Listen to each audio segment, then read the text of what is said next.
Hi guys! So today I'm going to be doing my second recommending books to my favorite characters video. This one is Lord of the Rings, because Narnia was first, so y'all knew Lord of the Rings had to be next, right? Let's see. Alright, so the first character of course is Frodo. For Frodo, I'm going to be recommending the Green Ember Saga because the cry of "It will not be so in the Mended Wood," that is the theme of Green Ember, is something that I really think Frodo would resonate with. Like, I think that would just touch Frodo so much, especially by the end of the quest. I don't think there were any spoilers for either book in that. So, yes. Next is Sam. Everyone's favorite, Sam Gamgee. And for Sam, I am going to be recommending The Secret Garden. Is this mostly just a joke about gardens? Maybe. But also, would Sam not love The Secret Garden? Like, guys, Sam Gamgee would adore this book. And I know that for a fact. Also, can I just say, that is an awful, hideous picture on the cover. But I love this, I love the rest of the cover. It's just that one awful, hideous picture in the middle. I had this for a long time when I worked. I had this on my shelf, just sitting sideways, in a stack of books. And so I didn't notice how hideous this looks. But oh my goodness, that child! Wait, it's Mary, so of course Mary is awful. But, at the beginning at least. Alright, next is Mary. And for Mary, I am recommending the Wingfeather Saga. Basically, this is just because it's another Christian fantasy. And I think Mary would like it. Let's see. Next, we have Pippin. And for Pippin, I'm recommending Peter Pan. Because all children grow up except one applies to Peter Pan, but it also might apply to Peregrine Took. Can you not see Pippin just loving Peter Pan and wanting to be like Peter Pan and causing havoc for Frodo and Mary to have to go and clean up after him? Yes, 100% completely.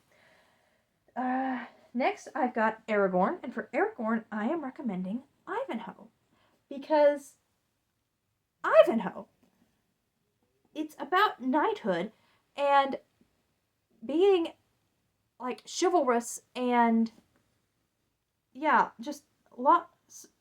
Do I need to tell you any more? Ivanhoe for Aragorn. Obviously, he would love this book. Next, Gandalf. And for Gandalf, I'm recommending At the Back of the North Wind by George MacDonald.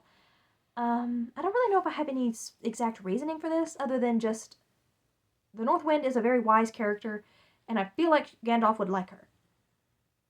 And, would like the fairy tale aspects of this, but also the wisdom imparted through this. Yeah, I think it would be a Gandalf vibe.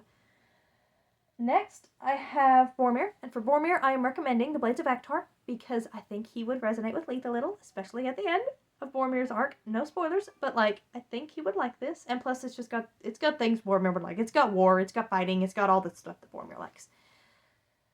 Next, Gimli, and for Gimli, I have a joke, sort of. Gimli, I'm recommending Journey to the Center of the Earth, because he's a dwarf, and he likes caves and underground. Yes, I know that's kind of silly, but you know what? We're rolling with it. For Legolas, I'm recommending Alice in Wonderland, because Legolas in the book is almost as ridiculous as Alice in Wonderland. Obviously nothing is as ridiculous as Alice in Wonderland, but Legolas in the book, I cannot express, if you've only seen the movies, or if you, didn't get this from the book, because it's kind of subtle, but it's there when you look for it. Legolas in the book is a jokester. In the movies, it's Gimli that's the comic relief, and Legolas is the straight man of the two. In the books, it is straight up the opposite. Legolas is the comic relief, and Gimli is the straight man. It's so weird once you notice that, to see that. My favorite example of this is, Legolas asks Gandalf when they're on Caradhras, can you do something to stop this storm? And Gandalf is like, no. Legolas says something about, Gandalf should have been able to stop the storm. And Gandalf says, well, maybe an elf should go off and fetch us the sun. And Legolas, once everything clears, he goes off walking across the top of the snow, because he does not sink into it, because he's an elf. And calls over his shoulder at the others, I go to find the sun. I love him. He's so precious. And I think he would love the whimsy and the humor of Alice in Wonderland. That's just exactly book Legolas is Alice in Wonderland. Next I have Theoden. After Theoden, I'm recommending Beowulf. Because the Rohirrim are based on Beowulf. And Old English in general. But Beowulf. When you read Beowulf, if you read Beowulf after having read Lord of the Rings, you will see, like, my son's in the other room making loud noises and just talking to his dad. It's so cute. But yeah, the mead hall of Rohan, like Meduseld and Edoras and Meduseld and all those scenes are basically just lifted straight out of Beowulf and the name's changed. Not completely, but that setting is very much copy-paste. So yes, that's why I'm recommending to Theoden and Beowulf. And it is for the same reason that I'm recommending Sir Gawain and the Green Knight to Eomer, because, yeah. Also, I feel like Eomer would actually really like this story, in which the beginning of Sir Gawain and the Green Knight, in case you have never read this, is a guy comes to King Arthur's court and basically challenges Arthur to cut off his head, and then in 1 year, Arthur will have to go to this guy's house and return the blow, or like allow that guy to cut off Arthur's head. Arthur, of course, says no, and Gawain says, well, just so that Gawain steps up and volunteers to take the challenge. So he cuts off the guy's head, and the guy picks up his head and says, I'll see you next year, and walks off. I feel like Aylmer, Mr. Laugh at Death, laugh at certain death. Oh, that scene is so good, man. Sorry, I'm just thinking about how cool and epic Aylmer is in the Battle of Pelennor Fields. The most epic scene in all of literature is in that scene. Most epic, moment in literature, I think, that I have ever read is there. It is so incredible. It's that moment where, I know this is sort of a tangent again, but you know what? I need to share about this scene. It's one of my favorite things ever. It's that moment where he has just found Theoden dead, and he thinks Eowyn is dead next to him.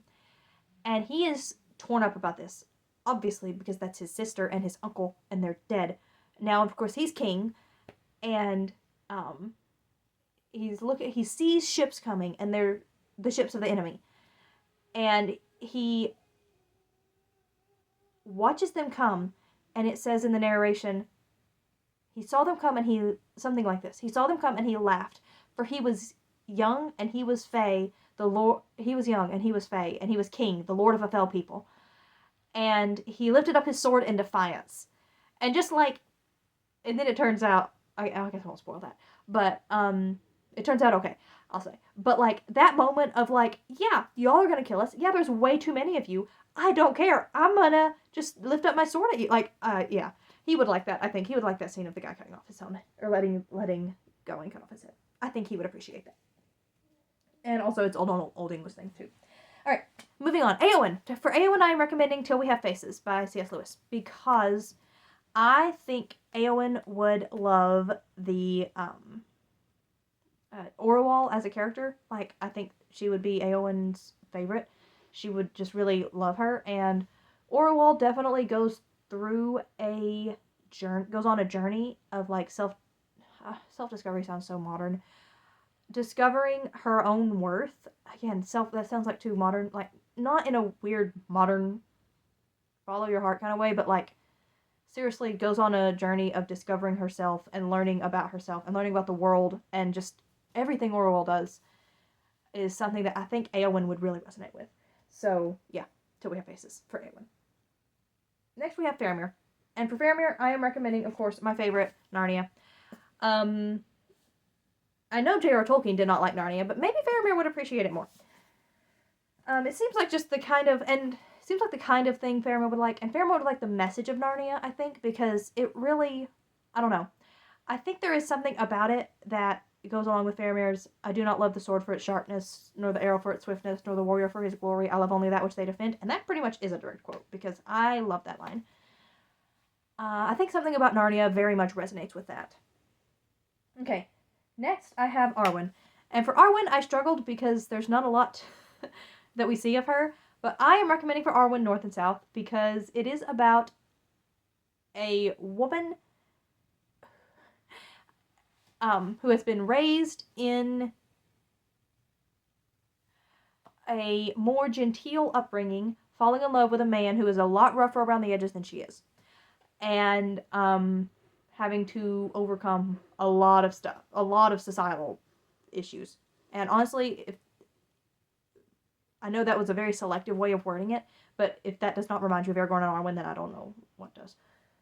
Alright, next I have Galadriel, and for Galadriel I am recommending a weird book. I'm recommending Anne of Green Gables for Galadriel. I know this is Anne of the Island, this is just the one that I think my copies of Anne of Green Gables have mysteriously vanished. Again, as many of my books have. So I'm holding up Anne of the Island. I don't remember why I recommended this for Galadriel, but like, I think she would like it because Anne. Who wouldn't like Anne, right? For Elrond, I am recommending Merchant of Venice. Particularly for the quality of mercy is not strained, it dropped like the gentle rain from heaven, like that whole thing. I think Elrond would really love that. And like the, is that the one where it says all that glisters, it's not gold? I think that's it. Which is referenced in Lord of the Rings, in case you didn't know. Sort of. Like, subtly, but Tolkien is referencing it. The characters in Lord of the Rings aren't. Because Shakespeare says all that glisters is not gold. Tolkien says all that is gold does not glitter. But yeah. I just think Elrond would really like Merchant of Venice. Next, I have Bilbo, and for Bilbo, I am recommending Phantastes by George MacDonald because it is a fairy story, and honestly, if you don't think Bilbo Baggins would like fairy stories, I don't know what book you read, because that would be exactly Bilbo's favorite thing ever. And then finally, for Gollum, I'm recommending Dr. Jekyll and Mr. Hyde. I doubt I need to explain why. I'm sure you all get it.